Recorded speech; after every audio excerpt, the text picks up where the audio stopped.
భారతదేశానికి సంబంధించినటువంటి దాంట్లో కంట్రోలర్ అండ్ ఆడిటర్ జనరల్ ఒక భయం పెట్టేటటువంటిది అనాలా, లేకపోతే అలవాటు అయిపోతుంది అనాలా చూడాలి.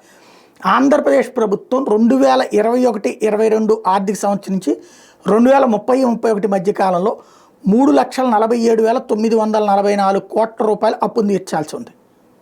అంటే ఇంతకుముందు అప్పులు తీసేసుకున్నారు, అది చంద్రబాబు హయాంలో, అట్లాగే జగన్ హయాంలో. 2021-22 అంటే ఏంటి, చంద్రబాబు టైంలోనే, ఇదే జగన్ టైంలోనే ఉంది. ఇప్పుడు 30-31 అంటే ఇప్పుడు చంద్రబాబు టెన్యూరు కంటిన్యూ అయ్యాడు. అంతకుముందు 2014 నుంచి తీసుకున్న అప్పులు ఏవైతే ఉన్నాయో 2024 వరకు తీసుకున్నటువంటి అప్పులు ఇవన్నిటి తీర్చడానికి 2030-31 మధ్య కాలంలో టోటల్గా కిస్తీ అంటే వడ్డీ ప్లస్ అప్పు కలిపి 3,47,944 కోట్ల రూపాయల అప్పును తీర్చాలి. అంటే అసలు వడ్డీ తీర్చేందుకు ఏడాదికి సుమారు 40,000 కోట్ల రూపాయల వరకు ఇప్పుడు వెచ్చించాల్సి ఉంటుంది.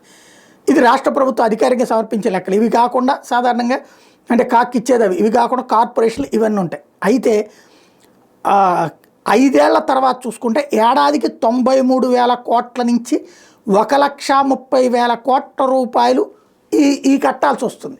అంటే ఇప్పుడు తీసుకున్న అప్పులు ఇప్పుడు మళ్ళీ తీసుకుంటున్నారు కదా, ఏడాది దాదాపు 90,000 కోట్లు. ఇవన్నీ కూడా రాబోయేటటువంటి ఏళ్లలో కూడా తీసుకునేటువంటిది లెక్కేసుకుంటే ఇప్పటిదాకా తీసుకున్నటువంటి వాటికి అప్పటికి లెక్కలు చూసుకుంటే 93,000 కోట్ల నుంచి 1,30,000 కోట్ల రూపాయలు తీర్చాల్సి వస్తుంది. ఇది అప్పుడు ఇక జీతాలు ఇవ్వడానికి తప్పించి మరేం ఉండని పరిస్థితి ఉంటుంది. లేదా ఈలోపు బాబు గారు చెప్పినటువంటి సంపద సృష్టి జరగాల్సి ఉంటుంది.